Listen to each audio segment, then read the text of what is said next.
నమస్తే, welcome to face to face. నేను మీ Brahmanaidu.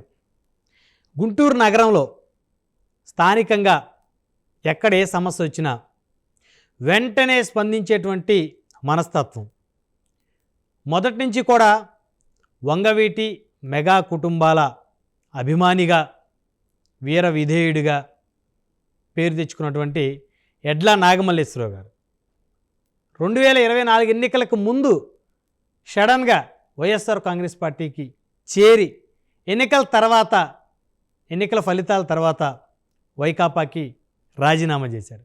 So ప్రస్తుతం ఆయన మనతో ఉన్నారు, ఎడ్ల నాగమల్లేశ్వరరావు గారు. ఆయనతో మాట్లాడే ప్రయత్నం చేద్దాం. నమస్తే నాగమల్లేశ్వరరావు గారు. నమస్తే బ్రహ్మనాయుడు గారు. అదేవిధంగా ప్రైమ్ 9 ప్రేక్షకులందరికీ కూడా నమస్తే. ఎలా ఉన్నారు సార్? బాగున్నా అండి. సో మొత్తానికి ఎడ్ల నాగమల్లేశ్వరరావు అంటే గుంటూరు నగరంలో వంగవీటి మెగా కుటుంబాలకి అభిమాని, కాపు సామాజిక వర్గానికి చెందినటువంటి వ్యక్తిగా, సో ఎక్కడ ఏ సమస్య వచ్చినా కూడా సొంత డబ్బులతోటి ఖర్చు పెట్టుకొని ఆ సమస్య తీర్చడానికి ప్రయత్నం చేసేటువంటి ఎడ్ల నాగమల్లేశ్వరరావు సడన్గా జనసేన వదిలేసి, అంటే ఎన్నికల ముందు మీ అమ్మగారు కూడా జనసేన కార్పొరేటర్ కంటెస్ట్ చేశారు. అవును. వైఎస్ఆర్ కాంగ్రెస్ పార్టీ తీర్థం పుచ్చుకున్నారు. అవును. అసలు ఏం జరిగింది సార్? జనసేన పార్టీ అనేది నాకు తల్లి లాంటిది. అటువంటి పార్టీని కూడా నేను వదిలేసేసి వైసీపీకి రావాలంటే అక్కడ ఉన్నటువంటి సమస్యలు మాకు చాలా చాలా ప్రధానం. పూర్తి స్థాయిలో కూడా గుంటూరు తూర్పు నియోజకవర్గం అంటే పూర్తి స్థాయిలో కూడా ఒక నిర్లక్ష్యానికి గురవుతుంది. ఒక 45 సంవత్సరాల నుంచి, గడిచిన 45 సంవత్సరాల నుంచి. దీని మీద మేము రాజకీయాల్లోకి వచ్చిన తర్వాత లోతుగా అధ్యయనం చేస్తే గడిచిన పాలకులు ఎవరూ కూడా గుంటూరు తూర్పు నియోజకవర్గం కోసం కూడా ఎవరూ వర్క్ చేయలేదు. అటువంటి పరిస్థితుల్లో నూరి ఫాతిమా గారు మా యొక్క రైతులందరి దగ్గరికి వచ్చి గతంలో మేము చేసినటువంటి నిరాహార దీక్షల్ని, వాటి గురించి వివరాలన్నీ అడిగి తెలుసుకొని, అక్కడ ఉన్నటువంటి భూముల రేట్లు ఎందువల్ల పెరిగినాయి ఏంటనే అన్నీ కూడా మా దగ్గర నుంచి వాళ్ళు ఇన్ఫర్మేషన్ తీసుకొని,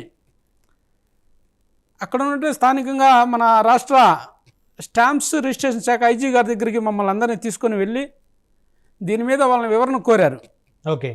కోరినప్పుడు ఆయన చెప్పింది ఏంటంటే, ఒక వాస్తవమ్మా వీళ్ళందరూ చెప్పింది కూడా అక్కడ ఉన్నటువంటి భూముల రేట్లు అయితే పబ్లిక్ మార్కెట్ కన్నా కానీ ఎక్కువగా ఉన్నాయి. దాదాపుగా 300 నుంచి 400% దాకా ఎక్కువగా ఉన్నాయి. దీని మీద ఇబ్బంది పడుతుందన్నమాట, వాస్తవమే. కానీ నా చేతుల్లో అయితే ఒక 25 ఎకరాలు 50 ఎకరాలు అయితే నేను సర్చ్ చేయగలుగుతాను దాన్ని. ఇక్కడ ఉన్నటువంటి గ్రామానికి సంబంధించిన దాదాపుగా 1500 ఎకరాలకు సంబంధించి వీళ్ళు అప్లికేషన్ పెట్టున్నారు. ఓకే.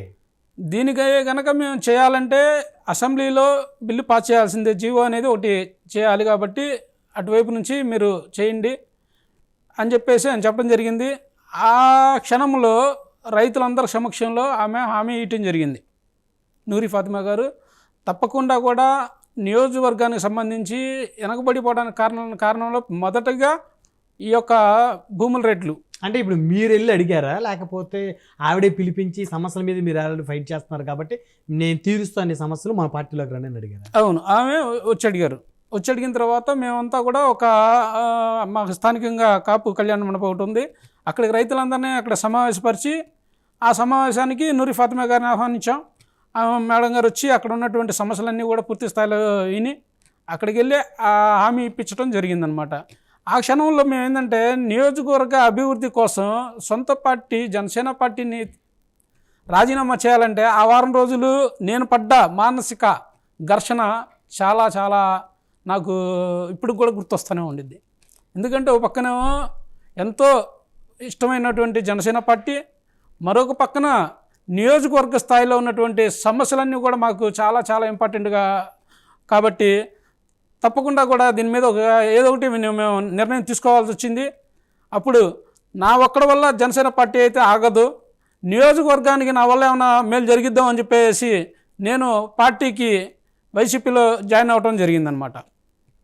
ఆ రోజు ఇది ఫాతిమా గారు ముస్తఫా గారి సమక్షంలో. అవును, వైఎస్ జగన్మోహన్ రెడ్డి గారి దగ్గరికి తీసుకెళ్ళి అక్కడ ఈ యొక్క సమస్యను కూడా చెప్పి మాకు పార్టీ కండువా కప్పించడం జగన్ గారి సమక్షంలో జరిగింది పార్టీ జగన్ గారి సమక్షంలో పొన్నూరు వచ్చినప్పుడు జగన్ గారు అక్కడ జరిగింది అనమాట మొత్తం. సో అంటే కంప్లీట్గా ఆయన సమక్షంలో జరిగింది కాబట్టి మళ్ళీ ఒకవేళ రేపు ఎన్నికల తర్వాత ఆయన మళ్ళీ ముఖ్యమంత్రి అయితే ఈ సమస్యలన్నీ కూడా తీరుస్తాడనేటువంటి ఒక నమ్మకం, నియోజకవర్గం మొత్తం కూడా దాదాపు 1500 ఎకరాలు రైతులు ఇబ్బంది పడుతున్నటువంటి పరిస్థితి, ఇవన్నీ కూడా క్లియర్ అవుతాయి అని చెప్పేసి పార్టీ మారిపోయారు. అవునవును.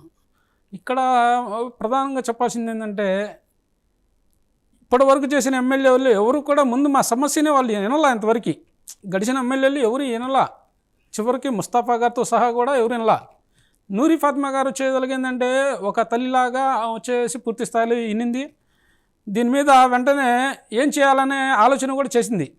దానివల్ల ఏంటంటే మేము అటువైపు మొగ్గు చూపడానికి ఎక్కువగా అవకాశం వచ్చిందనమాట. లేదంటే మేము పూర్తి స్థాయిలో కూడా వైసీపీ అనేది మాకు పూర్తి స్థాయి వ్యతిరేక పార్టీ ఇప్పటికైనా ఎప్పటికైనా. రాష్ట్రం మొత్తం కూడా కూటమి రావాలని కోరుకున్నాం. గుంటూరు తూర్పు నియోజకవర్గం ఒక్కటే నూరి ఫాతిమా గారు గెలవాలని చెప్పి కోరుకున్నాం. అది కూడా సమస్యల మీద హామీ ఇచ్చింది కాబట్టి ఇంకంతే. సో మొత్తానికి అసలు నాగమల్లేశ్వర గారు ఇప్పుడు మీరు చెప్పారు కదా, అసలు ప్రధానంగా ఆ సమస్య ఏంటి? గుంటూరు తూర్పు నియోజకవర్గానికి పశ్చిమ నియోజకవర్గానికి ఉన్న వ్యత్యాసం ఏంటి? రెండు కూడా గుంటూరు నగరంలోనే ఉన్నాయి. సో కానీ గుంటూరు పశ్చిమ అంటే కాస్ట్లీ బంగళాలు కనపడతాయి, కాస్ట్లీ పర్సనాలిటీస్ అన్నీ కూడా అక్కడే ఉంటారు. గుంటూరు తూర్పు అంటే ఒక రకంగా చెప్పాలంటే స్లమ్ ఏరియాగా ఈరోజు పిలువబడతా ఉంది, ముద్ర పడతా ఉంది చాలా భాగం. ఎందుకట్లా? దీని గురించి తప్పకుండా కూడా ప్రజలందరూ తెలుసుకోవాల్సిన అవసరం ఉందండి. గుంటూరు పశ్చిమ నియోజకవర్గం అంటే అదేదో ఒక డబ్బున్న ప్రాంతంగా అయింది అని చెప్పేసి అనుకుంటూ ఉంటారు. వాస్తవానికి ఏంటంటే అక్కడ బృందావన్ గార్డెన్స్లో 40 సంవత్సరాల క్రితం అక్కడ ప్లాట్లు వేసినప్పుడు మా పెద్దోళ్ళు అనుకునేవాళ్ళంట ఊరికి అంత దూరంలో వేస్తున్నారు, దాదాపుగా 5 కిలోమీటర్ల దూరంలో పిచ్చుకలు గుడ్లు పెట్టేటువంటి పొలాలు అవన్నీ కూడా పంటలకు పనికిరావు, వెంచిరేస్తున్నారు, ల్యాండ్ వాటర్ లేవు. పోతే ఏ అవసరానికైనా సరే గుంటూరు 1 టౌన్కి రావాల్సిందే తప్పకుండా. సినిమా థియేటర్లకు వెళ్ళాలన్నా కానీ, రైల్వే స్టేషన్కి వెళ్ళాలన్నా, గవర్నమెంట్ హాస్పిటల్కి వెళ్ళాలన్నా, మార్కెట్కి వెళ్ళాలన్నా, బస్ స్టాండ్కి వెళ్ళాలన్నా, ఏ అవసరానికి రావాలన్నా కానీ తూర్పు నియోజకవర్గానికి రావాల్సిందే తప్పనిసరిగా అప్పట్లో. అయితే ఇటువంటి పరిస్థితుల్లో గార్డెన్స్లో ప్లాట్లు వేసే టైంలో ఎవరు కూడా 20 రూపాయలు 12 రూపాయలు ఆ రేట్లు పెట్టుకునే పరిస్థితుల్లో ఉన్నది. ఇప్పుడు అక్కడ దాదాపుగా 3 నుంచి 4 లక్షల రూపాయల దాకా గజం జరుగుతూ ఉంది. గుంటూరు తూర్పు అన్ని వసతులు ఉండి కూడా ఇప్పటికీ 20,000, 25,000, 50,000, 60,000 మించి జరగలేదంటే ఇక్కడ ఉన్నటువంటి పాలకుల లోపమే కానీ అది అక్కడేదో బంగారం ఉందని కాదు, ఇక్కడేదో లేదని కాదు. ఇక్కడ గుంటూరు తూర్పు నియోజకవర్గం ఎవరైతే పరిపాలన చేశారో కేవలం వాళ్ళ అసమర్థత, వాళ్ళ లోపం, వాళ్ళు డెవలప్ చేయకపోవడం వల్లే మేము పూర్తి స్థాయిలో కూడా వెనకబడిపోయాం అన్నమాట. కాదు నాగమల్లేశ్వర గారు, ఏ శాసనసభ్యుడైనా కూడా డెవలప్ చేయాలనే ఉంటాడు. కానీ మీరు ఇప్పుడు వరకు ఈ గుంటూరు తూర్పులో ఎవరైతే పరిపాలించారో, ఎమ్మెల్యేలుగా పనిచేశారో వాళ్ళెవరో కూడా సరిగ్గా ఇక్కడ దృష్టి పెట్టకపోవటం, పని చేయకపోవటం, డెవలప్మెంట్ చేయకపోవటం వల్లే ఈ గుంటూరు తూర్పు ఈరోజు రాజధాని ప్రాంతంలో ఉన్నప్పటికీ కూడా ఇది స్లమ్ ఏరియాగా తయారైందని అంటూ ఉన్నారు. వాస్తవానికి ఏంటంటే గుంటూరు తూర్పు నియోజకవర్గం అభివృద్ధి చేసుకుంటే పశ్చిమ కన్నా కానీ 100 రెట్లు అభివృద్ధి చేయడానికి అవకాశాలు ఉన్నాయి. నేషనల్ హైవే ఎంతో పవర్ఫుల్ నేషనల్ హైవే గుంటూరు తూర్పు నియోజకవర్గం నుంచి వెళ్తుంది. అదేవిధంగా గుంటూరు తూర్పులో కేవలం 10 అడుగులు 15 అడుగులు తవ్వితే ల్యాండ్ వాటర్ ఉంది. ఇంకా అనేకమైనటువంటి ఇక్కడ బ్రహ్మానంద రెడ్డి స్టేడియం ఒకటి ఇంటర్నేషనల్ స్టేడియం చేసుకోవచ్చు దాన్ని గుంటూరు తూర్పులో. ఓకే. గతంలో దాదాపుగా ఒక 30 సంవత్సరాల క్రితం 40 సంవత్సరాల క్రితం చూసినట్టయితే ఇందిరాగాంధీ టైంలో అక్కడ ఎన్నో పెద్ద పెద్ద సభలు జరిగినాయి, నేషనల్ స్థాయి సభలు జరిగినాయి. అదేవిధంగా ఇంటర్నేషనల్స్ గేమ్స్ ఎన్నో కూడా అక్కడ ఆడారు. గతంలో పిటి ఉషా గారు కావచ్చు, అట్లాగే కపిల్ దేవ్ గారు, వీళ్ళంతా కూడా మా స్టేడియంకి వచ్చి అప్పట్లో గేమ్స్లో పాల్పంచుకున్న వాళ్ళే. అదేవిధంగా అక్కడున్నటువంటి అదే స్టేడియంలో 40 సంవత్సరాల క్రితం ఎంతోమంది విద్యార్థులు అక్కడ గేమ్స్ ఆడి అక్కడ నుంచి వాళ్ళు గేమ్స్లో రాణించి ఉద్యోగాలు మంచి స్థాయిలోకి వెళ్ళిన వాళ్ళు ఉన్నారు. కానీ ఈరోజు అదే స్టేడియం పశువులు మేస్తున్నాయంటే ఎటువంటి పరిస్థితుల్లో ఉందో మీరు ఒక్కసారి గమనించాలి. ఇవన్నీ కూడా కేవలం కూడా అసమర్థత, వీటన్నిటి మీద కూడా కంపల్సరిగా కూడా జనాలందరూ కూడా పెద్ద ఎత్తున ఉద్యమం చేసి వీటన్నిటిని కూడా మార్చుకోవడానికి అందరూ కూడా ఎదురు చూస్తూ ఉన్నారు. అంటే గుంటూరు పశ్చిమ నియోజకవర్గంలో ఈరోజు గజం దాదాపు ₹1,00,000 వరకు వెళ్ళిన పరిస్థితి స్పష్టంగా కనపడతా ఉంది. తూర్పు నియోజకవర్గంలో గజం స్థలం ఎంత ఖరీదు ఉండేటువంటి అవకాశం సార్? గుంటూరు తూర్పు నియోజకవర్గంలో ఇప్పుడు బైపాస్ చెంపట తీసుకుంటే కేవలం ఒక 4,000 నుంచి 10,000 మధ్యలో గజం జరుగుతూ ఉంది. అక్కడ గవర్నమెంట్ రేటు దాదాపుగా 16,500 ఉంది. అంటే 4,000 5,000 పెట్టి అక్కడ కొనుక్కున్నా కానీ 16,500 పెట్టి రిజిస్ట్రేషన్ చేయించుకోవాలి. అంటే ఏంటి 16,500 డబ్బులు కట్టాలా? 16,500 డబ్బులు కట్టాలి. ఆ కొనుక్కున్న స్థలంలో ఏదైనా కన్స్ట్రక్షన్ చేసుకోవాలంటే ఆ రేటుకి గవర్నమెంట్ రేటుకి 14.5% ఇంటి ప్లాన్ కోసం వెళ్ళాలి. ఓకే. ఇవన్నీ అక్కడ గమనించి ఏంటంటే ఎవరన్నా అక్కడ కట్టడాలు కట్టాలన్నా కానీ లేదా ఏదైనా పరిశ్రమలు పెట్టాలన్నా కానీ వీటన్నిటికీ ఏంటంటే మిగతా ప్రాంతానికి ఈ ప్రాంతానికి వచ్చేసరికి దాదాపుగా 4 రెట్లు అదనంగా వీళ్ళు ఖర్చు పెట్టాల్సి వస్తుంది. అంతా ఒకటే సిటీ, మళ్ళీ అంతా ఒకటే సిటీ. ఓకే. దానివల్ల ఏంటంటే వాళ్ళు పూర్తి స్థాయిలో కూడా మన 13 కిలోమీటర్ నేషనల్ హైవే పోతుంది గుంటూరు తూర్పులో నుంచి.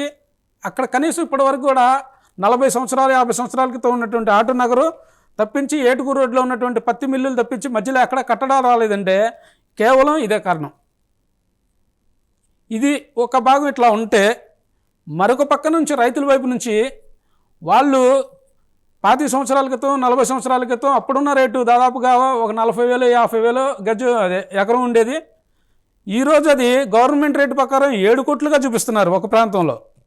ఇంకో ప్రాంతంలో 1-1.5 మధ్యలో జరుగుతూ ఉంది. అక్కడ వచ్చేసరికి 4.5 కోట్లు చూపిస్తూ ఉన్నారు. వీటి వల్ల ఏంటంటే వాళ్ళు గతంలో కొన్న రేటుకి ఇప్పుడు అమ్మిన గవర్నమెంట్ రేటుకి దాదాపుగా 4,50,00,000 రూపాయలు ఒక ప్రాంతంలో ఎక్కువ ఉంటే ఇంకో ప్రాంతంలో 7 కోట్ల దాకా ఉంది. వీళ్ళు 1-1.5 అమ్మినా కానీ ఇన్కమ్ ట్యాక్స్ నుంచి వీళ్ళకి నోటీసులు వస్తున్నాయి. సో ఎందుకని గవర్నమెంట్ లెక్కల ప్రకారం 7 కోట్లు అమ్మారు. దానికి సంబంధించి మీరు గతంలో ఈ రేటు కొన్నారు, ఇప్పుడు క్యాపిటల్ కానీ ఈ రేటు దీనికి మీరు ట్యాక్స్ కట్టండి అని చెప్పి 1,20,00,000 రూపాయల దాకా కట్టే పరిస్థితి ఆడ వస్తుంది అనమాట. నాగమేశ్వర గారు, ఇప్పుడు 7 కోట్ల రూపాయల వాల్యూ ఉన్నటువంటి భూమి, ఆ ఎకరం పొలం ఏదైతే ఉందో అది ప్రభుత్వ లెక్కల ప్రకారం, ఎందుకంటే ఇప్పుడు మీరు చెప్తున్న ప్రాంతం అంతా కూడా గుంటూరు తూర్పు చాలా వరకు సిఆర్డీఏ పరిధిలోకి వెళ్ళిపోయింది.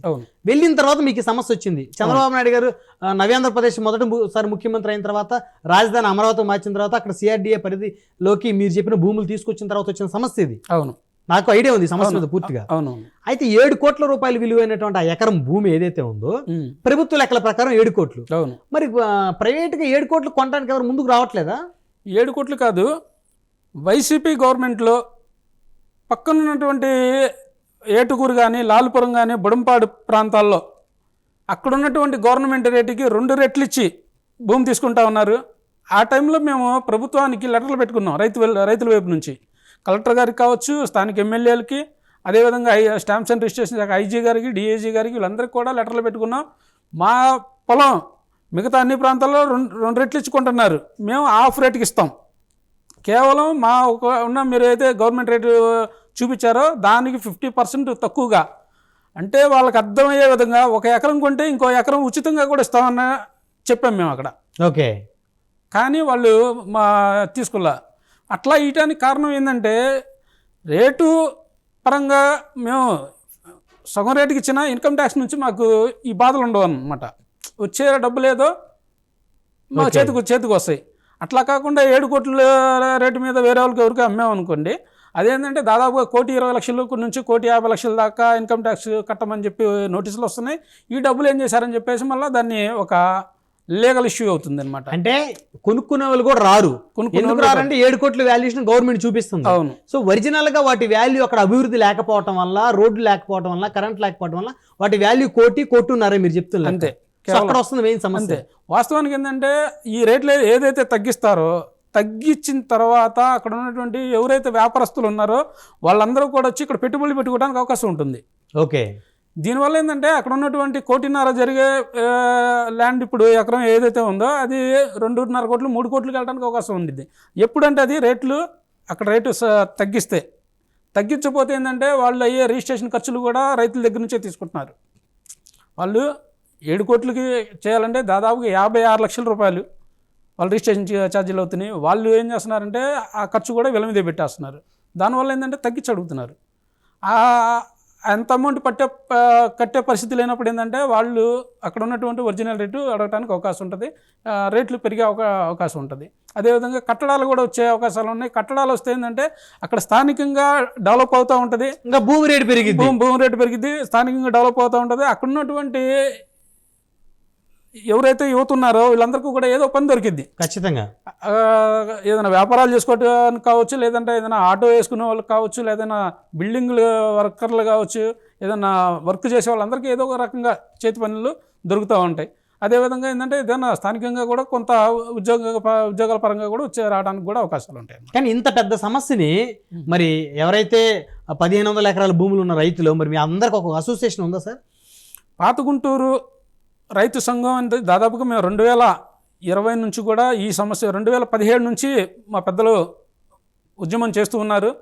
2020లో మా దృష్టిలోకి వచ్చిన తర్వాత మేము దీని మీద పాత గుంటూరు రైతు సంఘం పేరు మీద మేము దాదాపుగా ఒక 10 రోజులు నిరాహారశీలు కూడా చేసాం. ఆ టైంలో గవర్నమెంట్ వైపు నుంచి పాత గుంటూరు, కొరిటపాడు, అదేవిధంగా మంగళగిరి ప్రాంత తాడేపల్లి ఏరియాలో ఉన్నటువంటి భూముల రేట్లు తగ్గిస్తున్నామని చెప్పేసి పేపర్లో వేయటం జరిగింది. దీన్ని పే చేసుకొని మేము ఆ రోజు నిరాహార దీక్ష ఆపేసాం. తగ్గిద్దామని చెప్పి ఎదురు చూస్తూ ఉన్నాం, కానీ తగ్గలేదు. అయితే మా ఉద్యమ ఫలితంగా ఏంటంటే 2022లో అయితే మాత్రం రేట్ అయితే పెంచలేదు. ప్రతి సంవత్సరం కూడా ఆగస్టు నెలలో రేటు పెంచుతూ ఉంటారు. ఇది గవర్నమెంట్ రేట్ పెరుగుతూ ఉంటుంది. ప్రతి సంవత్సరం ఏంటంటే జనరల్గా ఆగస్టు నెలలో అన్ని ప్రాంతాలతో పాటు పెంచుతూ ఉంటారు. లాస్ట్ ఇయర్ మాత్రం తగ్గియాల్సింది తగ్గకుండా ఏంటంటే అట్లా ఉంచారన్నమాట. సో లేకపోతే 7 కోట్లు ప్రభుత్వ లెక్కల ప్రకారం 10 కోట్లు అయ్యేది.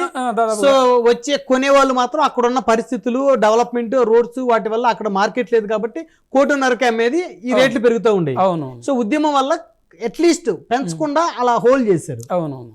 సో మరి దీని మీద మీరు ఇప్పుడు కూటమి ప్రభుత్వం ఏర్పడిన తర్వాత మరి చంద్రబాబు నాయుడు గారిని కానీ, లేకపోతే ఇంకా బెస్ట్గా గుంటూరు మంగళగిరిలోనే పవన్ కళ్యాణ్ గారు ఉంటున్నారు, ప్రజావాణి సమస్యలు తీసుకుంటున్నారు పెద్ద ఎత్తున. సో ఆయన దృష్టికి వెళ్తే పరిష్కారం కాని సమస్య లేదు. మరి పవన్ కళ్యాణ్ గారిని కలవచ్చు కదా, అందరూ వెళ్ళి రైతు సంఘం వెళ్ళి. తప్పకుండా కూడా మేము ఆ విధంగా ఆలోచన చేసాం. ఏదైతే రైతులు ఉన్నారో వారి వైపు నుంచి ఒక అర్జీ ఒకటి తయారు చేసుకొని జనసేన పార్టీ ప్రజావాణి కార్యక్రమం జరుగుతుంది. ఆ టైంలో మేము వెళ్ళి అక్కడ ఇవ్వడం జరిగింది. అయితే ఇంకా అక్కడ నుంచి మాకు ఎటువంటి రిప్లై అయితే రాలేదు. మరి ఏం జరిగిందనేది మాకు ఇంకా పూర్తి స్థాయిలో తెలియలేదు. మేము అక్కడ ఇచ్చొచ్చిన తర్వాత స్థానిక ఎమ్మెల్యే నజీర్ అహ్మద్కి కూడా ఇచ్చాం. ఓకే, లోకల్ ఉన్నటువంటి ఎమ్మెల్యే దృష్టికి కంపల్సరీగా తీసుకెళ్ళాలి. ఆ టైంలో ఎమ్మెల్యే గారి దృష్టికి ఎలక్షన్ టైంలో కూడా మేము చెప్పాము. మేము మాకేంటంటే ఇట్లా వైసీపీ వాళ్ళు ఇట్లా హామీ కూడా ఇచ్చారండి, దానివల్ల నేను అట్లా వర్క్ చేస్తున్నాను, కంపల్సరీగా కూడా మాకేంటంటే ఈ సమస్య చాలా పెద్దది, దీని మీద మీరు కనుక వర్క్ చేయండి అని చెప్పేసి మేము మొన్న అడగటం జరిగింది ఆయన్ని. అయితే ఆయన చేస్తాడా లేదా అనేది ఇంకా రాబోయే రోజుల్లో మేము చూడాలి. చేస్తే కనుక ఏంటంటే గుంటూరు తూర్పు నియోజకవర్గానికి అభివృద్ధికి ఫస్ట్ వర్క్ చేసిన వ్యక్తిగా అతను నిలబడతాడు. ఎందుకంటే దాదాపుగా ఈ 9 ఎమ్మెల్యేలు గడిచిన 40 సంవత్సరాల్లో 9 మంది ఎమ్మెల్యేలు కూడా ఎవరు కూడా అభివృద్ధి కోసం ఏం చేయాల, ఏదో పరిపాలన అంటే ఉంది కాబట్టి వెళ్తున్నారు, అసెంబ్లీకి వస్తున్నారు అంతే, అంతవరకు తప్పించి ఏం లేదు. నజీర్ అహ్మద్ కనుక ఇక్కడ ఉన్నటువంటి సమస్యలను దృష్టిలో తీసుకొని అక్కడ ఉన్నటువంటి సుద్దపల్లి డొంక 1978లో బైపాస్లో కలవాలి. ఓకే, అదేవిధంగా మొండిగేటు డొంక అని ఇంకోటి ఉంది, ఆ మొండిగేటు డొంక కూడా బైపాస్లో కలవాలి 1978లో. ఈ రెండింటిని అసలు పూర్తి స్థాయిలో వదిలేశారు. దృష్టి అంతా కూడా ఆ పశ్చిమ నుంచి విజయవాడ వైపే, కానీ ఆ తూర్పు నియోజకవర్గం, గుంటూరు తూర్పు ప్రాంతం, ఆ ఏరియాని అసలు కంప్లీట్గా వదిలేశారు. కంప్లీట్గా వదిలేశారు. ఇంకొక విషయం ఏంటంటే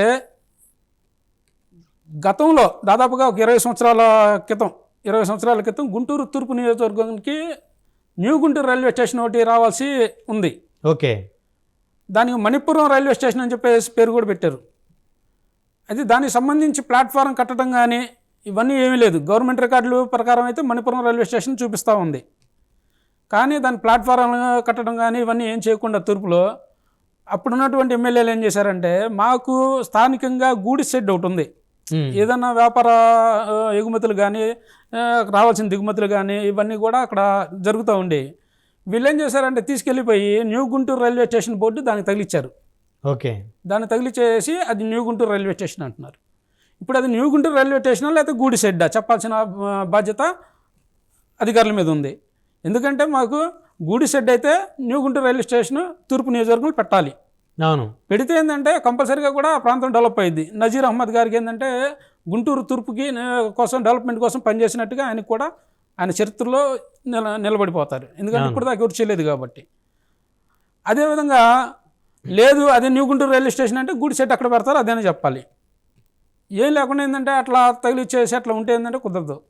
గతంలో అందరి దగ్గరికి వెళ్ళి అడిగాము, బతిలాడు, వాళ్ళు ఏ ఎమ్మెల్యే వచ్చినా మాకు వర్క్ చేస్తారని చెప్పి ఎదురు చూసాం.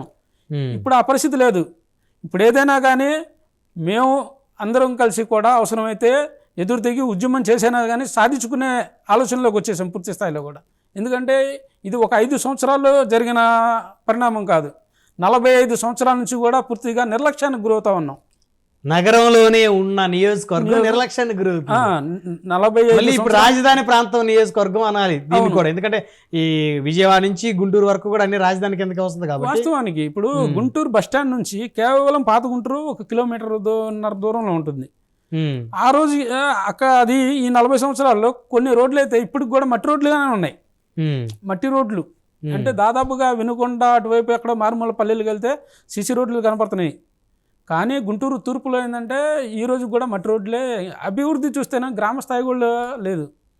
కానీ అక్కడ ఉన్నటువంటి పరిస్థితులు సిఆర్డిఏ పద్ధతిలో అయితేనే భూముల రేట్లు అయితే సిఆర్డిఏ పద్ధతిలో పెట్టారు. అభివృద్ధి గ్రామ స్థాయిలో లేదు.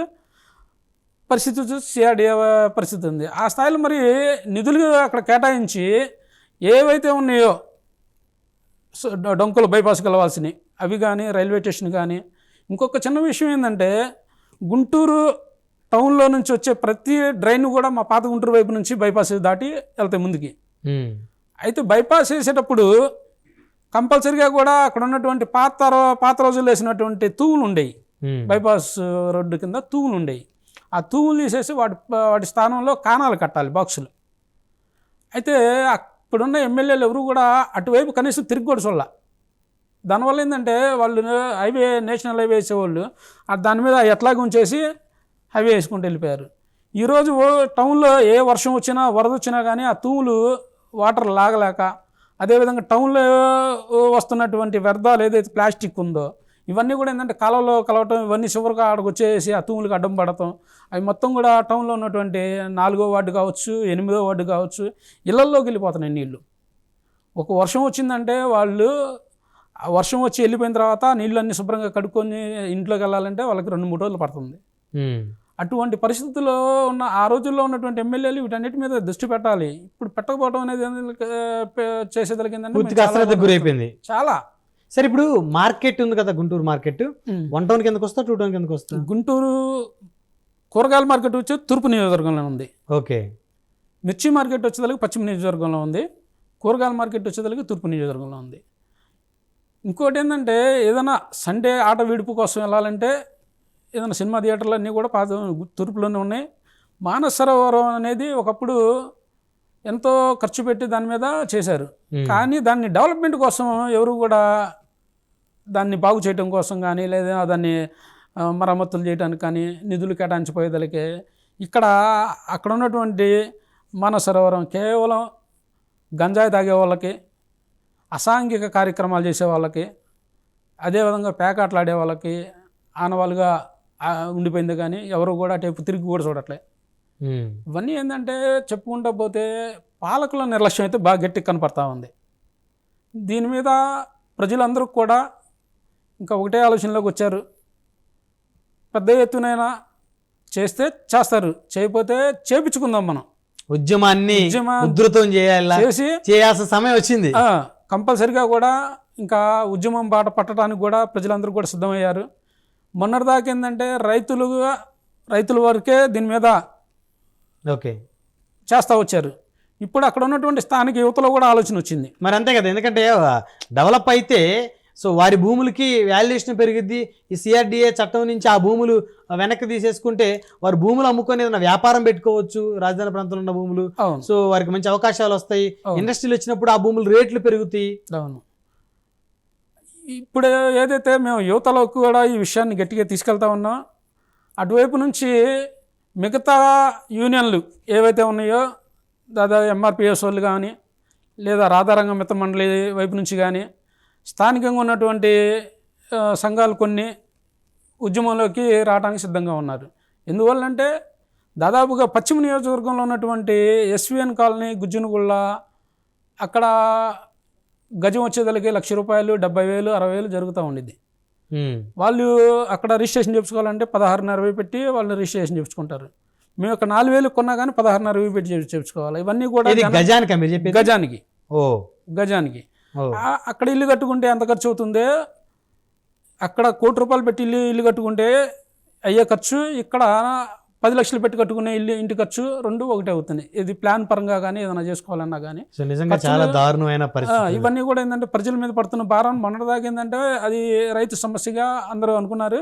కానీ ఇక్కడ నుంచి ఏంటంటే ప్రతి ఒక్కరు కూడా దీంట్లో భాగస్వాములు అవడానికి వాళ్ళు ఉద్యమ రూపంలో దీన్ని తీసుకెళ్ళడానికి కూడా చేస్తూ ఉన్నారు. ఇంకొక విషయం ముందుకు వచ్చేదలకి ఏంటంటే దాదాపుగా ఈ 10 సంవత్సరాల్లో తూర్పు నియోజకవర్గంలో కొంతమంది వ్యక్తులు ఏం చేస్తున్నారంటే మిగతా ప్రాంతాల నుంచి ఆవులు కొనుక్కొస్తున్నారు. ఓకే, కొనుక్కొచ్చేసి వాళ్ళు ఏం చేస్తున్నారంటే వాళ్ళ వ్యాపారం కోసం ఒకసారి కట్టేసి మేపట్ల వాళ్ళు ఏం చేస్తున్నారు, తీసుకొచ్చి తూర్పు నియోజకవర్గంలో వదిలేస్తున్నారు. వేల సంఖ్యలో, ఓకే, దాదాపుగా వేల సంఖ్యలో తీసుకొచ్చేసి అక్కడ వదిలేస్తున్నారు. ఇవేం చేస్తున్నాయి, అక్కడ ఇళ్ళంపడి తిరుగుతా ఎవరైనా పెడితే తింటనే, లేదంటే నీళ్ళు ఎవరైనా పోస్తే తాగుతున్నాయి, లేదంటే దగ్గరలో ఉన్నటువంటి పొలాల్లోకి వెళ్ళి అక్కడ పంట నాశనం చేస్తున్నాయి. రైతులు కూడా పంట వేస్తున్నారు, ఇది లాస్ అయినా కానీ ముందు వ్యవసాయం చేద్దాం అని రైతు ఏదైనా ముందుకు వచ్చి వ్యవసాయం చేస్తున్నా కానీ కాపలా కాయాల్సి వస్తుంది. మొన్న ఈ మధ్య ఒక రైతు పాపం వాళ్ళ అమ్మాయికి పెళ్లి చూపులకి ఊరు నుంచి వస్తున్నారు చుట్టానికి. ఇతను ఇంటికాడు ఉంటేనేమో చేలోకి వచ్చి ఆవుల మంద వచ్చి పడతాయి, అటు వెళ్తేనేమో ఇటు ఇబ్బంది అయింది. ఏం చేయలేని పరిస్థితుల్లో అక్కడికి వెళ్ళి చూసి మళ్ళీ వెంటనే ఎడకొచ్చి వీళ్ళు ఇంకా రాకపోతే మళ్ళీ వెళ్ళి పొలం కాడికి వెళ్ళి ఇట్లా ఆ రోజు అతను పడ్డ బాధ మేము కళ్ళారా చూసామన్నమాట. ఇలాంటి సమస్యలు ఉన్నాయి చాలా. ఇట్లా అయిందంటే కనీసం మేము చాలాసార్లు ఆవులన్నింటిని తోలుకెళ్ళి స్టేషన్ దగ్గర, పోలీస్ స్టేషన్ దగ్గర తీసుకెళ్ళిపోయి మాకు రోడ్ల మీద ఎంత ఇబ్బంది పడతా ఉన్నాయి, రైతులను ఇబ్బంది పడుతున్నాయి అని చెప్పేసి వాళ్ళు కంప్లైంట్ ఇస్తే వాళ్ళు ఏమన్నారంటే తీసుకెళ్ళి కమిషనర్ ఆఫీస్ మీద తోలండి, మా దగ్గర తామాకండి, మా సమస్య కాదు. పోలీస్ కమిషనర్ ఆఫీసుల దగ్గరికి తీసుకెళ్ళమన్నారా? పోలీస్ మున్సిపల్ కమిషనర్ వాళ్ళ ఇష్యూ అది. వాళ్ళు లేకుండా చేయాల్సిన బాధ్యత వాళ్ళది, వాళ్ళు చేయట్లేదు కాబట్టి వాళ్ళ దగ్గర తీసుకెళ్ళండి, మా ఇష్యూ కాదని చెప్పి. అయితే వీటిని ఎవరైతే రైతులు ఎవరో కట్టేసి కొన్ని చోట్ల చేస్తే వ్యాపారస్తులు రైతులను భౌతికంగా దాడులు చేస్తున్నారు. అయ్యో, దాడులు చేసి వాళ్ళని చాలా ఇబ్బంది పెడుతున్నారు. ఇవన్నీ ఏంటంటే కనీసం ఉన్నటువంటి అధికారులు కావచ్చు, పోలీస్ వ్యవస్థ కావచ్చు, అదేవిధంగా స్థానిక ఎమ్మెల్యేలైనా సరే వ్యాపారస్తులను పిలిపించి కూర్చోబెట్టి మాట్లాడి మీరు ఇట్లా రానివ్వకండి, మీరు వ్యాపారాలు చేసుకుంటే మీరు అక్కడ ఏదైనా వాటికి ఏర్పాటు చేసి మీరు వ్యాపారాలు చేసుకోండి, అంతేకాని తీసుకొచ్చేసి బయట వదిలేస్తే రోడ్ల మీద అది రోడ్లు ట్రాఫిక్ ఇబ్బంది, రైతులకి ఇబ్బంది, అక్కడ ఉన్నటువంటి స్థానికులందరూ కూడా ఇబ్బంది పడుతున్నారని చెప్పేసి చెప్పే పరిస్థితి లేదు. నాగమల్లేశ్వర గారు, నాకు ఒక డౌటు చెప్పండి. 2014 తర్వాత నుంచి కొత్త ప్రభుత్వం, కొత్త రాష్ట్రం, అప్పుడు టీడీపీ, ఇదే కూటమి, సిఆర్డిఏ పరిధిలోకి ఐ థింక్ మీ ప్రాంతం 17 వచ్చింది అనుకుంటున్నాను నేను, అంతేనా? 16, 17, సో ఏదో ఒకటి. అక్కడి నుంచి ఇప్పటి వరకు ఎన్ని రిజిస్ట్రేషన్లు జరిగినాయి అక్కడ? చాలా తక్కువ అండి. దాదాపుగా ఏంటంటే నాకు తెలిసి ఎప్పటి నుంచో రిజిస్టర్లు ఇది ఆడపిల్లలకి ఇచ్చిన పొలాలు ఉన్నాయి. గతంలో ఏంటంటే కట్నాల కింద, గతంలో ఏంటంటే మాట మీద అట్లా వదిలేసేవారు, చేర్చుకునే వాళ్ళు కాదు, వాళ్ళు అమ్ముకునేటప్పుడు డైరెక్ట్గా చేసేవాళ్ళు, అయిపోయేది. ఇప్పుడు అలా కాదు. ఇప్పుడు ఏంటంటే కంపల్సరీగా కూడా ఏంటంటే రిజిస్ట్రేషన్ చేయించుకోవాలా. అక్కడ ₹1,00,000 విలువ చేసే పొలాన్ని వీళ్ళు కూతురికి కానీ అల్లుడికి కానీ ఎవరికన్నా రాయాలంటే దగ్గరగా అక్కడ ఉన్నటువంటి రేటు 3% గిఫ్ట్ కింద రాయాలన్నా కానీ కనీసం ఒక 20 లక్షల దాకా అవుతుంది. అదనంగా.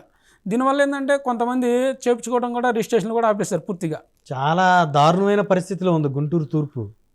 ఇంకా ఏంటంటే ఎవరన్నా వ్యాపారస్తులకు అమ్మాలంటేనేమో ఇన్కమ్ ట్యాక్స్ నుంచి ఇబ్బంది, వాళ్ళు నోటీసులు పంపిస్తారు. అసలు ముందు లేని రేటు 7 వీళ్ళు తీసుకుంది 1.5 7 కోట్లు వీళ్ళు చూపించాలి. కానీ ఎక్కడైనా నాగమల్లేశ్వర గారు 7 కోట్ల రూపాయల ప్రభుత్వ ల్యాండ్ ప్రభుత్వ లెక్కల ప్రకారం చూపిస్తే అది యాక్చువల్గా ఒరిజినల్గా 14 కోట్లు 15 కోట్లు 20 కోట్లు ఉంటుంది. అవును. సో కానీ ఇక్కడ మరి ఆశ్చర్యంగా 7 కోట్లు ప్రభుత్వ లెక్క ప్రకారం ఒరిజినల్ దాని వాల్యుయేషన్ 1 కోటి రూపాయలు 2 కోట్లు. ఇది నిజంగా చాలా ఆశ్చర్యాన్ని కలిగించే అంశం రాష్ట్రంలోనే. ఇప్పుడు మన రాజధాని ప్రాంతం చూస్తాం తుళ్ళూరు ప్రాంతంలో చూస్తే అది సిఆర్డీఏ పరిధిలో ఉంది. రాజధాని కట్టబోయే ప్రాంతం కూడా అది. ఎవరు వ్యాపారం చేసినా కానీ అక్కడికి వెళ్ళి భూములు కొంటారు. అది 5 కోట్లు ఉన్నా కానీ కొంటారు, 10 కోట్లు ఉన్నా కొంటారు. ఎందుకంటే అది అక్కడ రేట్లు పెరుగుతుంది, మళ్ళీ కొన్నా కానీ మళ్ళీ డెవలప్ అవుతుంది కాబట్టి వాళ్ళు కొంటారు. మీరు ఎక్కడైనా మీకు ఇన్కమ్, రాష్ట్రానికి ఇన్కమ్ కావాలి, రెవెన్యూ కావాలంటే అటువంటి ప్రాంతంలో మీరు రేట్లు పెంచండి. అక్కడేమో 75 లక్షలు గవర్నమెంట్ రేటు ఉంచితే 5 కోట్లు 6 కోట్లు అందరూ జరుగుతున్న విషయం అందరికీ తెలుసు. 5 కోట్లు 6 కోట్లకి అక్కడ చేతులు మారుతున్నాయి అందరికీ తెలుసు. అక్కడేమో 75 లక్షలు కట్టాలి, మా దగ్గర 1 కోటి రూపాయలు 1.5 అయిన కాడ మేము 7 కోట్లకి అమ్మినట్టు మేము ఎందుకు చూపించాలనేది మాకు చాలా బాధ కలిగిస్తున్న విషయం అనమాట. సో నాగమల్లేశ్వర గారు, సరే ఈ అంశాన్ని పక్కన పెడితే కమింగ్ టు మీ పొలిటికల్ పిక్చర్లోకి వస్తే, మీ అమ్మగారు జనసేన పార్టీ తరపు నుంచి కార్పొరేటర్గా పోటీ చేశారు. చాలా సీరియస్ ఎలక్షన్ చేశారు మీరు గుంటూరులో. అవునవును. సో అంత సీరియస్ ఎలక్షన్ చేసినటువంటి నాగమల్లేశ్వర గారు, సో ఆ జెండా ఎలా వదులుకోవాలని అనిపించింది జనసేన జెండాని? మాకేందంటే ప్రాణాలైనా వదలటానికి సిద్ధంగా ఉన్నాం, కానీ నియోజకవర్గ డెవలప్మెంట్ మాత్రం చాలా చాలా చాలా ఇంపార్టెంట్. అది లేకపోవడం లేదంటే మా తండ్రులు తరం వెళ్ళిపోయింది, మా తరం వెళ్ళిపోతుంది, మా పిల్లల తర్వాత తరాలు కూడా డెవలప్ అయ్యే పరిస్థితి లేదు.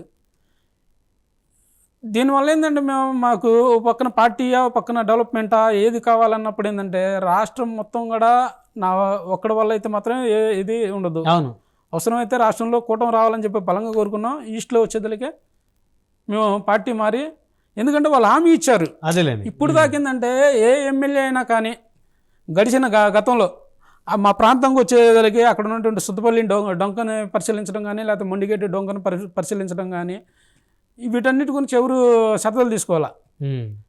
ఈ ఎవరైతే ఉన్నారో మొన్న వైసీపీ ఎమ్మెల్యే అభ్యర్థి నూరి ఫాతిమా గారు పూర్తి స్థాయిలో వచ్చి వాటి గురించి లోతుగా వెళ్ళటం, ఇవన్నీ ఏంటంటే మాకు ఒక రకమైన, ఒక పక్కనేమో పార్టీ మీద అభిమానం, మరో పక్కేమో మా ప్రాంతం మీద ప్రేమ. ఏం చేయలేని పరిస్థితుల్లో ఆ రోజు ఆ నిర్ణయం తీసుకోవాల్సి వచ్చింది. ఇలా ఏంటంటే మాట్లాడుకుంటూ ఉంటే ఎన్నో తీపి గుర్తులు మాకు గుర్తొస్తూ ఉంటాయి. జనసేన పార్టీ 2021లో ఏదైతే సభ్యత్వ నమోదు కార్యక్రమాలు పెట్టినప్పుడు ఆ రోజుల్లో జనాల్లో ఒక అపోహ ఉండేది. వైసీపీ గవర్నమెంట్ వాలంటరీ వ్యవస్థ ఉంది, ప్రతి ఒక్కళ్ళ ఆధార్ కార్డు దగ్గర నుంచి ప్రతి ఒక్కళ్ళ రికార్డు వాళ్ళ దగ్గర ఉంది, సభ్యత్వం తీసుకుంటే మా పింఛన్లు కానీ మా రేషన్లు కానీ ఆయన కట్ చేస్తారో అన్న భయం ఉండేది వాళ్ళకి. అవును, ఆబ్వియస్లీ ఉంటుందిగా. మేము ఇంటింటికి వెళ్ళి ఇది కేవలం ఏంటంటే యువత పెద్ద ఎత్తున జనసేన పార్టీకి ర్యాలీలుగా రావడం కానీ, ఏదైనా కార్యక్రమాలు జరిగేటప్పుడు పెద్ద ఎత్తున వస్తున్నారు. తిరిగి వెళ్ళే టైంలో ఏంటంటే వాళ్ళకి ప్రమాదాలు జరుగుతూ ఉన్నాయి, చూస్తూ చాలా ఇబ్బంది పడుతూ ఉంటారు కుటుంబం. ఇదేంటంటే గవర్నమెంట్ వైపు నుంచి ఏం చేసినా చేయకపోయినా జనసేన పార్టీ వైపు నుంచి కొద్దిగా సపోర్ట్గా ఉండే విధంగా ఈ వ్యవస్థను తీసుకొచ్చింది. ఆ రోజుల్లో మేము దాదాపుగా 100 సభ్యత్వాలు చేయాలంటే మొత్తం నియోజకవర్గం మొత్తం తిరగాల్సి వచ్చేది మాకు. ఈరోజు అంటే అధికారంలోకి వచ్చింది తక్కువ. ఏంటంటే ఇప్పుడు ఎవరైనా కానీ పిలవంగానే వెళ్ళి చేసుకుంటున్నారు, ఒకసారి తింటే సార్ కూర్చుంటే చాలు. సో పార్టీ కష్టకాలంలో ఉన్నప్పుడు దాన్ని ఉన్నారు మీలాంటి వాళ్ళు బాగా మోసం ఇవన్నీ కూడా మాకు గుర్తొస్తూ ఉంటాయి కదా. సాయంత్రం పూట కాస్త ప్రశాంతంగా పెందలాడొచ్చి కొనుక్కుంటే ఏంటంటే ఇవన్నీ పాత రోజులన్నీ గుర్తొస్తూ ఉంటాయి. నాకు తెలుసు కదా, మీరు చాలా జనసేన పార్టీ కోసం చాలా కష్టపడ్డారు. ఆ రోజు మీ అమ్మగారు ఎలాగైనా గెలిపించాలి కార్పొరేటర్ గాని చాలా ఫైట్ చేశారు. అవునవును. 75 సంవత్సరాలు మా అమ్మగారికి ప్రతి ఇంటికి గడప గడప టచ్ చేస్తూ, అదేవిధంగా ప్రతి ఇంటి మెట్టి దాదాపుగా అపార్ట్మెంట్లు ఉంటే అపార్ట్మెంట్ పై ఇంటి దాకా కూడా వెళ్ళి అందరిని కలిసి ఒక్కసారి కాదు, దాదాపుగా ఏంటంటే 3-4 సార్లు తిరిగాం. ఎందుకంటే కోవిడ్ టైంలో కూడా, కోవిడ్ టైంలో అందరూ ఎట్లా ఉన్నారు, చాలామంది ఫస్ట్ 2020లో రావాలంటే బయటకు వచ్చి, కోవిడ్ టైంలో బయటికి రావాలంటే భయపడే రోజుల్లో మేము కుటుంబాన్ని వదిలేసి బయటకు వచ్చి ముందు అసలు మా ఏరియాలో ఎట్లా ఉన్నారు, అంత క్షేమంగా ఉన్నారా లేదా, వాళ్ళకి కూరగాయలు పంచడం, కోడిగుడ్లు పంచడం, ఉల్లిపాయలు పంచడం, శానిటేషన్ చేయటం. మేము ప్రభుత్వం వైపు నుంచి వాళ్ళు టాటర్లు పెట్టి చేసిన రోడ్లు కొట్టుకుంటూ వెళ్ళిపోతున్నారు. ఏదైనా బయట నుంచి వచ్చేవాళ్ళు ఎవరన్నా గేట్లు అంటుకుంటారు, గేట్లు కొట్టుకోవటం, ఇవన్నీ మేము చేసుకుంటూ వచ్చాం. ఇంటికి వెళ్ళగానే డైరెక్ట్గా ఇంట్లోకి వెళ్ళాలన్నా కానీ మాకు భయం, ఎందుకంటే మేము బయట నుంచి వస్తున్నాం. వైరస్ మా ద్వారా అయినా ఇంట్లోకి వెళ్ళొచ్చు. మొత్తం పూర్తి స్థాయిలో మనం అక్కడ మొత్తం బట్టలు ఇప్పేసి పూర్తి స్నానాలు చేసేసి చాలా చాలా భయపడుతూ మేము పార్టీ కోసం తిరిగాం.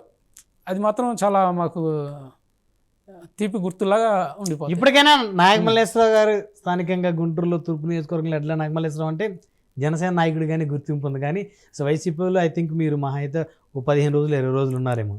వాస్తవానికి పార్టీ మారినా కానీ ఎక్కడా కూడా గుండెల్లో జనసేన జెండా ఉంటుంది. ఎక్కడా కూడా ఏ రోజు కూడా వైసీపీ జెండా పట్టుకొని వెళ్ళి మీరు వైసీపీ కోటి అని మేము కరెక్ట్. అవును అవును. ఎందుకు అడగలేదంటే నూరి ఫాతిమా గారు ముందుగానే కనుక హామీ నెరవేర్చున్నట్టయితే, ఓకే, గవర్నమెంట్ రేట్లు అయితే కనుక ముందుగానే ఎన్నికలకు ముందుగానే కనుక తగ్గించి సమస్య తీర్చినట్లయితే మేము వెళ్ళి వాళ్ళు అడిగేవాళ్ళం. కాబట్టి వాళ్ళు ఏం చేశారంటే మేము తగ్గిస్తామని చెప్పి హామీ ఇచ్చారు. వాళ్ళు తగ్గిస్తారో లేదో తెలీదు. అసమంటప్పుడు మేము వెళ్ళి ఆ పార్టీకి ఓటేయండి మేము ఎట్లా అడగాలి? అవును. ఇప్పుడు నాగమల్లేశ్వరరావు గారు ఇప్పుడు కనుక మళ్ళీ జనసేనలో జాయిన్ అవ్వాలనేటువంటి ఆలోచన ఉంది కదా మీకు? జనసేన పార్టీ అనేది మీరు ఎన్ని చెప్పినా కానీ అది మా అంటే బ్లడ్లో ఉంటుంది. అది తల్లి మాతృ పార్టీ అన్నట్టుగా ఉండిద్ది అనమాట. మా కన్నతల్లి లాంటిది. మేము పార్టీల పరంగా ఇప్పుడు ఉద్యమంలో ఒకవేళ పార్టీ ఏమైనా అడ్డం వచ్చి పార్టీలోకి ఎలా పోయినా కానీ ఓకే, మా విధానాలన్నీ కూడా ఏంటంటే జనసేన పార్టీ బాటలోనే ఉంటాం. ఇంకో విషయం మీకు ఇక్కడ చెప్పాలి. ఆ రోజు నూరి ఫాతిమా గారు వచ్చేదిగా అడిగినప్పుడు నేను కాబట్టి త్యాగం చేసి వెళ్ళాను. నేను ప్రభుత్వం అయితే వస్తుందని తెలుసు, ప్రభుత్వం మారిద్ది, ఎందుకంటే మేమే కష్టపడ్డాం. అవును. వైసీపీ చేస్తున్నటువంటి అరాచకాలన్నీ కూడా జనాల్లోకి మేమే బలంగా తీసుకుని వెళ్ళిన వ్యక్తులు, మేమే బలంగా తీసుకుని వెళ్ళిన వ్యక్తులు. మారిద్దని తెలుసు కూడా నేను ప్రజల కోసం మారానంటే జన సైనికుని కాబట్టి చేయగలిగా నేను. అదే ఇంకా టీడీపీ లేకపోతే ఇంకా కమ్యూనిస్టు కాంగ్రెస్ అయితే నీకు ఈ పని చేస్తాం మీరు మారతారా అంటే మాకొద్దు, మాకు పదవులు కావాలని చెప్పి ఆగిపోయేవాళ్ళు. మాకు పార్టీ అధికారంలోకి వస్తుంది మేము ఆగిపోయేవాళ్ళు. జనసేన వాళ్ళు ఎప్పటికైనా కానీ త్యాగాలకి ముందుంటారు. ఏ వర్క్ చేయాలన్నా కానీ నిస్వార్థంగా ముందుకు వచ్చి చేసే వ్యక్తులు జనసేన పార్టీ. ఫైనల్గా రాజకీయ జీవితం వదిలేసినట్టే. ఇంకా ముందు సమస్య తూర్పు నియోజకవర్గంలో ఉన్న సమస్య ఏవైతే భూములు సిఆర్డిఏ కింద చిక్కుకొని పోయినాయో సో వాటిని అక్కడి నుంచి బయటికి తీసుకొచ్చేటువంటి ఆ ఉద్యమాన్ని ఇంకా భుజాలకు ఎత్తుకోవాలనుకున్నారు. ఇంకా రాజకీయం గురించి అయితే ఆలోచించట్లా. రాజకీయంగా వదులుకోవడానికంటే ఉద్యమానికి అడ్డు వస్తాయి అనుకుంటే వదిలేసుకుంటాం. ఓకే, ఉద్యమానికి అడ్డు వస్తాయి అనుకుంటే వదిలేసుకుంటాం. అంతేగాని ఇప్పుడు మొన్న వైసీపీ దాంట్లోకి వచ్చిన తర్వాత జనసేన పార్టీ వైపు నుంచి మాకు ఒక సవాలు ఎదురైంది. మీరు వైసీపీలో ఉన్నారు, మీకు ఎట్లా వర్క్ చేస్తారని చెప్పేసి అంటే పేరు చెప్పకూడదు, మాకు అత్యంత కావాల్సిన వ్యక్తి ఒక అతను చెప్పారు. ఓకే, చెప్పినప్పుడు ఏంటంటే అరే నేను వెళ్ళిందే ఉద్యమం కోసం, ఉద్యమానికే పార్టీ అడ్డం వచ్చేటప్పుడు నాకెందుకు ఇది అని చెప్పేసి వెంటనే రాజీనామా చేసి బయటకు వచ్చేసాం. మనం వైసీపీకి రాజీనామా చేసి బయటకు వచ్చాం. ఓకే, ఏదైనా ఏంటంటే ఉద్యమానికి కావాల్సింది ఏంటంటే మా అక్కడ వర్క్ తూర్పు నియోజకవర్గానికి డెవలప్మెంట్ కావాలా, దానికోసం ఎటువంటి త్యాగాలకైనా ఎటువంటి ఉద్యమాలకైనా కానీ మేము సిద్ధంగానే ఉన్నాం పూర్తి స్థాయిలో. రేపు రాబోయే రోజుల్లో కూడా నజీర్ అహ్మద్ కావచ్చు, లేకపోతే ఇప్పుడు ఉన్నటువంటి పెమ్మసాని చంద్రశేఖర్ గారు, అవును, ఆయన ఒక సంచలనం, గుంటూరు పార్లమెంట్కి సంచలనం, దాదాపు రాష్ట్రానికే ఆయన ఒక రోల్ మోడల్. అటువంటి వ్యక్తి టైంలో డెవలప్ అవుతుందని చెప్పి మేము ఆశపడతా ఉన్నాం. ఆయన దృష్టికి కూడా తీసుకెళ్తాం త్వరలో. ఇక్కడ జరుగుతున్నటువంటి 45 సంవత్సరాల నుంచి కూడా నిర్లక్ష్యానికి ఎందుకు గురి అవుతుందో కూడా ఆయనకి వివరంగా చెప్తాం. మేము చెప్పి ఇంకా ఆయన టైంలో మేము డెవలప్ చేసుకుంటాం అయిద్దనే ఆశపడతా ఉన్నాం. అయితే కనుక వాళ్ళ బాటలో నడవడానికి కూడా మాకు ఎటువంటి ఇదే ఉండదు. ఎవరైతే డెవలప్ చేస్తారో వాళ్ళతో పాటు నడవడానికి మేము పూర్తి స్థాయిలో అంగీకారంగానే ఉన్నాం అనమాట. సో ఫైనల్గా నియోజకవర్గంలోని సమస్యలు ఖచ్చితంగా ఈ ప్రభుత్వంలో పరిష్కారం అవుతాయి అనేటువంటి ఆశతో ఉన్నారు. అవును, పోరాటానికి కూడా సిద్ధంగా ఉన్నారు. కంపల్సరీగా. ధన్యవాదాలు నాగమల్లేశ్వరరావు గారు. ధన్యవాదాలు బ్రహ్మనాయుడు గారు. చూశారు కదా, గుంటూరు తూర్పు నియోజకవర్గంలో దాదాపు 1500 ఎకరాల భూములు అభివృద్ధికి నోచుకొని ప్రాంతంలో ఉన్నాయని, అదేవిధంగా ప్రభుత్వ లెక్కల ప్రకారం కోట్లాది రూపాయలు విలువ చేసే భూములుగా పరిగణించబడుతున్నాయని, ప్రైవేట్ లెక్కల ప్రకారం అందులో కనీసం 20% కూడా కొనే నాదుడే లేకుండా పోయాడని, ఆ సమస్యలు పరిష్కార మార్గం చూపుతానని చెప్పినందుకే నాడు జనసేనను వదిలి వైకాపాలో చేరానని చెప్తున్నారు. ప్రస్తుతం మళ్ళీ వైకాపాకి రాజీనామా చేసి ఈ ఉద్యమాన్ని మరింత ఉధృతం చేస్తామని చెప్తున్నారు గుంటూరు తూర్పు నియోజకవర్గ నాయకులు ఎడ్ల నాగమల్లేశ్వరరావు గారు. మరొక వారం మరొక అతిథితో మళ్ళీ కలుద్దాం. చూస్తూనే ఉండండి. Keep watching prime news.